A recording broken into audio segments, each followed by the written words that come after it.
Hey, you butt pirates, and welcome back to another episode of 90 Day Fiancé Hunt for Love. This week is episode 3. This week was the first time that they only did a 45-minute episode. The first two, they did an hour and a half, so this one's not going to be that long. Now, the big thing from last episode was Elise going off on Rob. She was upset that he gave her a 3 for the hot tub dates, so she went into saying that he was a user and is now just dragging her along. And by the end of the episode, Rob was basically saying how he was done with her. And the end of the episode was him talking to Courtney and Usman and being like, she's crazy. I'm good. I don't want anything to do with that. And right there and then she ends up walking up. In the beginning of this episode, they pick up right from there. She ends up walking in and she immediately starts apologizing to Rob. She basically says due to her past relationships, she has a lot of trauma and insecurities and she's just tired of being hurt, and what Rob did triggered her. So in the end, she understood that she popped off a little bit and apologizes to Rob. And then she goes on to continue to just trauma dump. She was basically doing what she was doing during the hot tub dates. So Rob goes ahead and apologizes for giving her a 3. And he goes on to say he was really interested in her. He was looking to getting to know. And for some reason, she wasn't really grabbing on to how he was talking in the past tense. And one thing I do really want you to know is that I was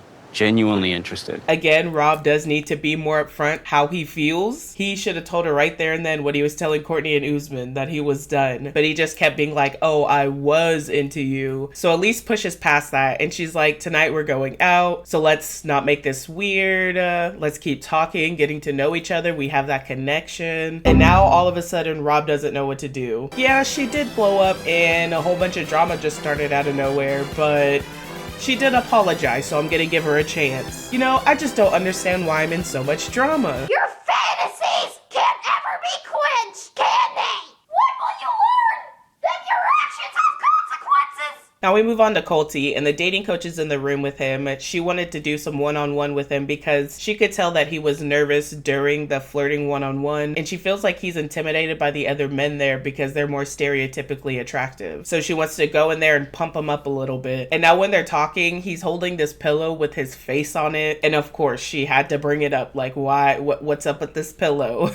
He goes on to say that, you know, everybody would want a little cuddle with Colt's head. Not me. But during that time, he was going through a divorce, he was going through it. So she tells him to use that pillow as a measurement of time. During that time, you're down and out, but look at you, you're here now. So she thought it was pretty cool that he brought something like that. Now, Colty goes into saying how he's not very confident. He hasn't been confident about himself. And she says that she could see that he walked into this experience not expecting to find love. And he's like, yeah, you're absolutely right about that. So she says that she wants him to stop walking around with that kind of energy and to actually try to ask somebody out tonight, which leads her into asking who he's into. And he said this before, he's into May because she's just really cool. He likes her personality. But of course, he's also really into Courtney, which we learned last episode. And he goes into how he's so comfortable around her, like he doesn't feel like he needs to impress her. But he's worried about Usman because Courtney is already into Usman, so he's kind of like, iffy about the situation. But she tells him, forget about Usman, forget about all that. I want you to try to ask them out tonight, or one of them, somebody.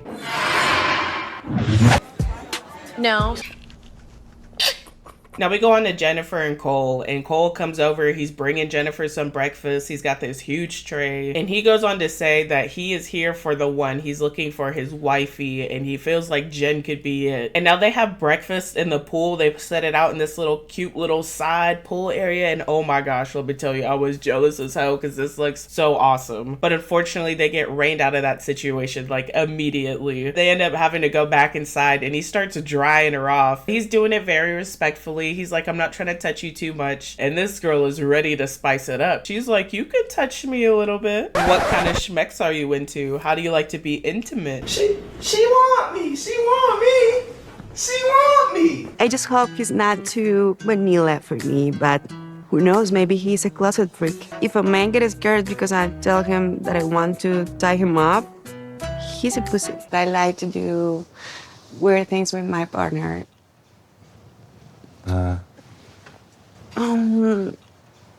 Yeah, like, an example, role play. Boring. I like to take it outside of the bedroom. Boring. She's really into Cole. She's feeling him. And she really likes that he's so respectful, but she's hoping that he doesn't take long to bust it wide open. Cam's here! Cam's here!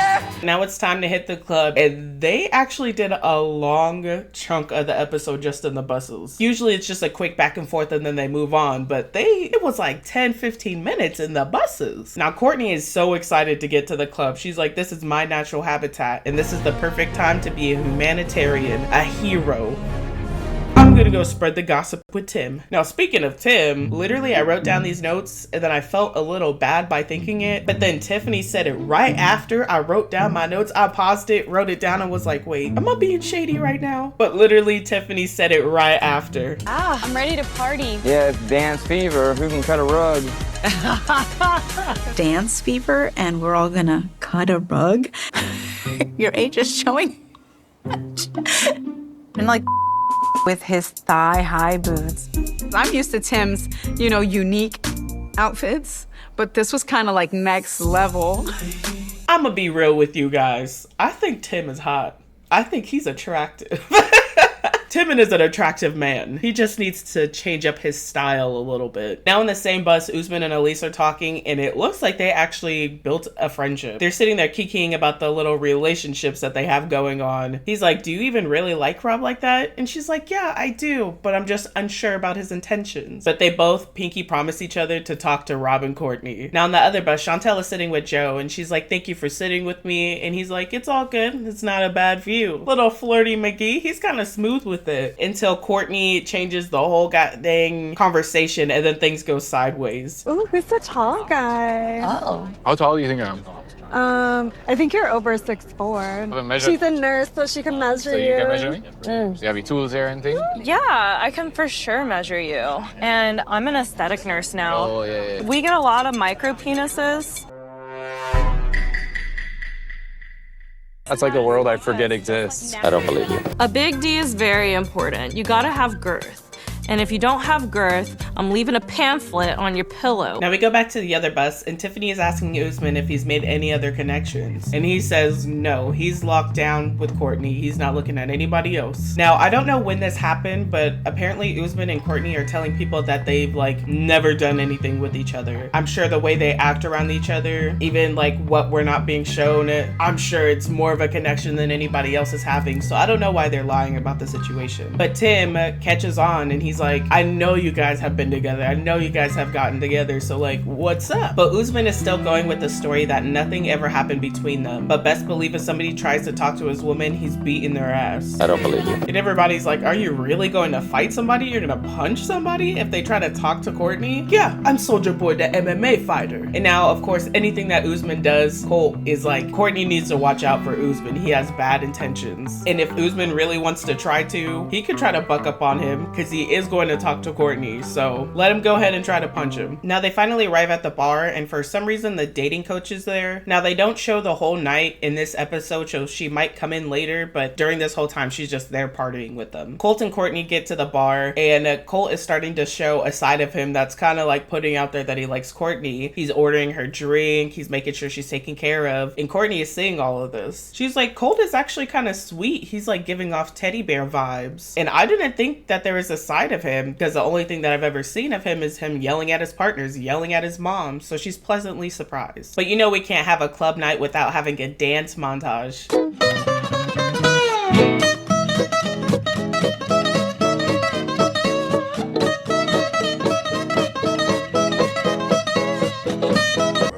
Look at this dude. Wait till you see the. No, no, no, no.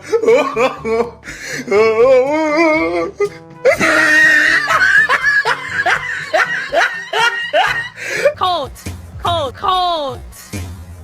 Colt! Colt! What? Colt! What? I gotta tell you. What? You gotta tone it down. Now thank the heavens for Chantel, because she came over there and was like, you are scaring the ladies. So she gives him a couple of little lessons, and in the process he almost killed her because he went to dip her, and I don't know what he was doing, but he just gave her straight whiplash. And she's like, you know what, just nod your head, do a little two-step and nod your head. Now it's time for Rob to slide in, and Jen is all by herself at the bar. Somehow she got away from Cole for a second, but Rob's going over there just rizzing her up, calling her all kinds of beautiful as usual. cool. But then he feels the need that he needs to explain himself with the whole Elise situation. I guess just trying to clear up the airway, being like, me and her, we ain't a thing. So it's me and you now, baby. And even tells her that he had more of a romantic connection with Jen. So, something's gonna pop off. Now Jen is digging Rob and Cole. They give both sides of the spectrum. She feels like Cole is very respectful, laid back, he's chill, but Rob is giving bad boy, and she really likes that. But as they're talking, Cole could sense his woman was being talked to, so he swoops in really quick and pulls Jen to the side and asks the most dumb question I've ever heard in my life. How do you know Rob?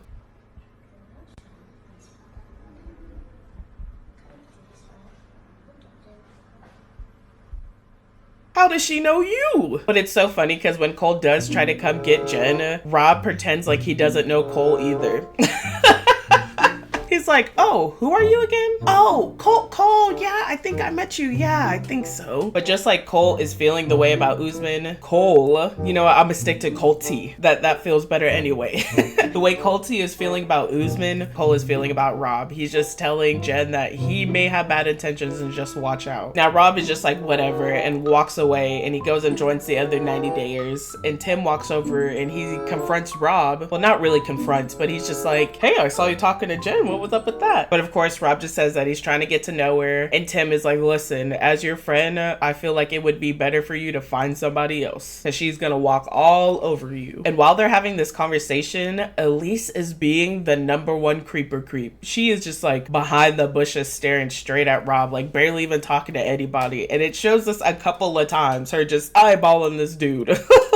But eventually she gets the balls to finally come and join the group. And now Nikki is there and she's talking about how she hasn't made any connections with anybody. And I don't know why Elise did this. No, I know why she did this. She did this to see what Rob would do. She's like, oh, Rob is here, you know, you could do another 3-minute date, 7 minutes in heaven, like trying to pass off Rob to see what he was gonna say. Rob ends up being like, oh yeah, definitely we could do that, you know, that little 2-minute bullshit date that we had, it wasn't nothing. And Elise tries to be like, oh, that was very rude, you didn't have to call it bullshit. Anyway, so why were you talking to Jen? I saw you over there talking to Jen. What were you saying? Oh, okay. Oh, you crazy. Didn't you just say we're gonna be cool, calm, and collected tonight? I don't understand why she's acting like this. It's only been 3 days. This is not your man. But she's like, why are you talking to Jen? What were you doing over there? And he's like, what, I can't talk to other people? It seems like if I'm not doing what you want to do, if I'm not doing what makes you happy, you're not happy. You did not determine my happiness. I'm a bad bitch. I do not need you. And this girl is mad once again. Rob is a sexy player that thinks he's all that in a bag of chips. Literally, the honeymoon phase is supposed to last longer than a day. Like, this guy. And he's gonna get a rude awakening very soon. You weird, buddy.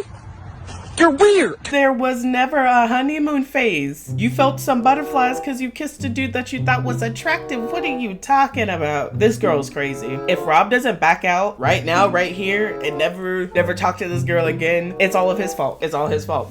I'm sorry. It's your fault. She's showing you who she is. And for her too, on her side too, if she tries to come back around and act crazy, that's on her, because he is showing her who he is. He ain't trying to be locked down to just you, and that's obviously what you want, so you need to kick rocks. Same thing with him. She wants to be locked down. You don't. You need to kick rocks. And he's flat out like, listen, you can go talk to other guys. I'm not tripping about it like that. Like, we could still have a connection and you have connection with other people. And she turns around and is like, why didn't you give me a 3 on our date?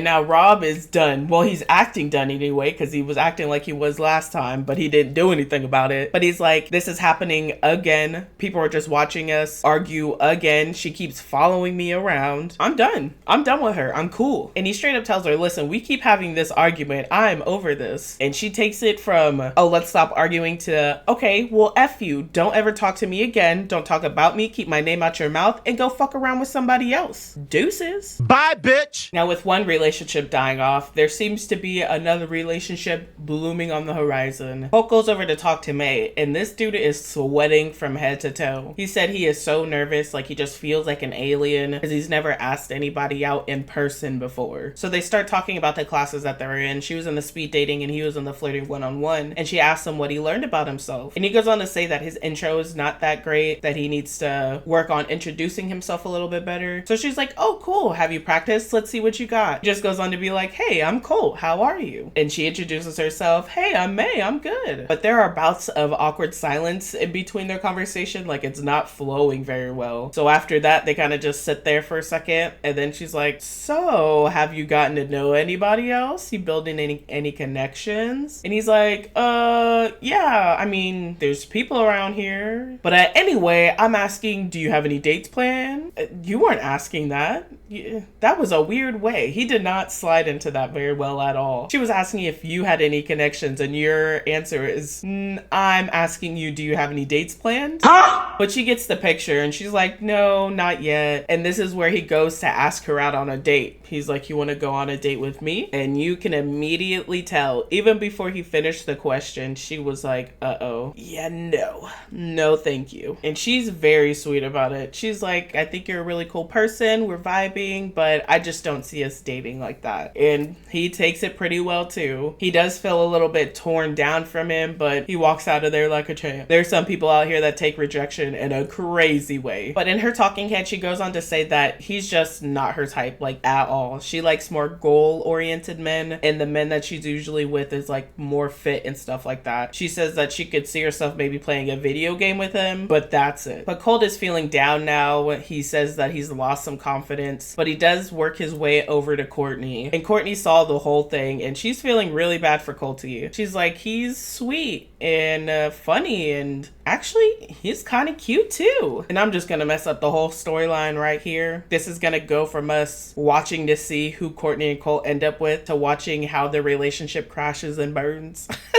Or how they even got to a relationship anyway. Colt and Courtney actually do end up getting with each other. They start dating, and this dude ends up breaking his leg. So he goes and stays with Courtney and her mom. And the whole time, this dude was cheating on her. Thankfully, I think they're not together anymore. She kicked him out and all that. But again, Colty? Again? Right to jail, right away. We're now going to just be watching how they actually get together. Yeah, the minute I found this out like literally after the first episode. So I already knew. So the minute she was like, he's cute, I was like, oh God. It's starting. I honestly did not expect them to get together. Now we go back over to Courtney, and it's time for her to start spilling the tea. Her, Tim, and Tiffany are all hanging out, and for some reason she's like, oh, did you see Cole and Jen dancing to Tim? And he's like, what? Why would I care? Like, we're both here to find our people. Like, whatever. She's doing her thing. I'm doing my thing. So right off the bat, you could already tell Courtney is just trying to be bestie. Because if it was just her trying to bring some information to her friend Tim, like, hey, this person is talking crap about you, it would be in a whole different situation. It would be setting him down, being like, hey, she's saying this about you. Like, that's not cool. But not being like,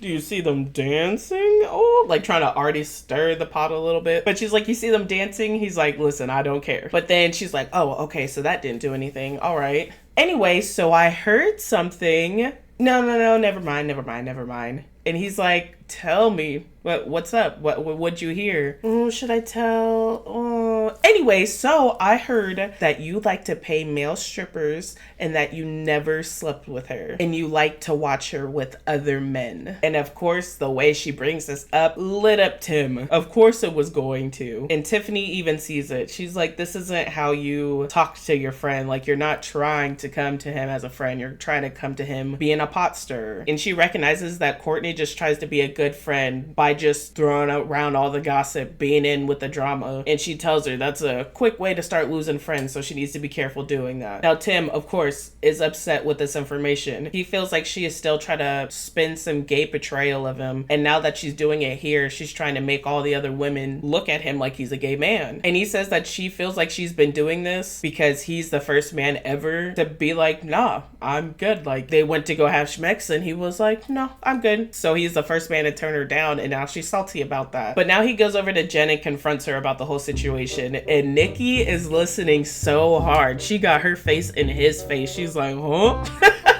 But Tim goes over there and he's like, why are you talking all this crap? Why are you saying this about me? Well, you can't deny it. Everyone knows you paid for a stripper. Okay. So, did you do that? Because everyone knows. Did you pay for a stripper to dance with me, on me? Absolutely, yeah. See? There you go. There you go. He paid for a stripper. Okay. That's kind of a normal thing to do, especially when you're in a couple that like to go into the strip clubs. That's a part of the strip club. Like, what are you talking about? And Colt doesn't even know the situation. He just knows his woman is going off, so he gets in. He's like, hey, back up off my woman. Going off from the get-go. So Chantel sees Cole jumping in, so she's like, I guess it's time for me to jump in. And Jen is going off being like, you've been talking shit about me for the last 7 years, so now it's my turn. I'm gonna put you on blast. And honey boo boo, you've been talking shit about him for the last 7 years too. But Chantel is like, listen, you're not about to be talking shit about my friend. Nuh-uh. And Cole tries to butt in into Chantel's face. And I was like, hold up. That's not what you're about to do. I did not like that. I don't care if you are trying to ride or die for your girl right here. This is get out of the situation. But Jen obviously knows how to hold her own because she started getting geeked. But this is Chantel, so she also started getting geeked. Man, something about what Cole did just pissed me off. I was like, fuck off, you Reggie bitch. He was making me so mad. But they end the episode right there with them going at it. And of course, that's how they always end these episodes. So I was waiting for it. The minute stuff started getting loud, I was like, okay, well, this is the end of the episode. And I'm excited to see next week's episode. And Cole is about to get a taste of his taste. Don't be getting up in Chantel's face. Hey, why are you talking to me? Finally! Hey, don't ruin my trip. Why is he confronting her? This is none of your business. Here comes your friend. Get out of my face. Calm down. You Speak get like the a out of my person. face. Don't you go to sleep before I beat you in Mario Kart. If I beat you, you get a kiss? This is so unexpected, but I like it. I mean, they're definitely gonna. I'm excited Usman walked me back. Give me a hole. I feel hopeful, like maybe we're finally moving towards something. What side of the bed do you sleep on? This side or that side? Whatever you want. Oh. Now, I'm sure next week is also going to be about 30 to 45 minutes. It's probably going to be like that from here on out until the finale. This episode just went by so quickly. They were literally talking at the bar, then in the bus, then at the club, and each one, like, it was just going by. But it looks like some connections are going to be connectioning next week. So come and join me and let's watch those. Now, for anybody who thinks Courtney and Usman are going to get together, go ahead and hit that like. And anybody who thinks Rob and Jen are going to get together, go ahead and hit that subscribe. And now, if you didn't hit both of those, you're wrong, because you know they're going to do it. You know they are. But as always, thank you guys for coming and watching. It's always appreciated. You guys have a beautiful day. Bye.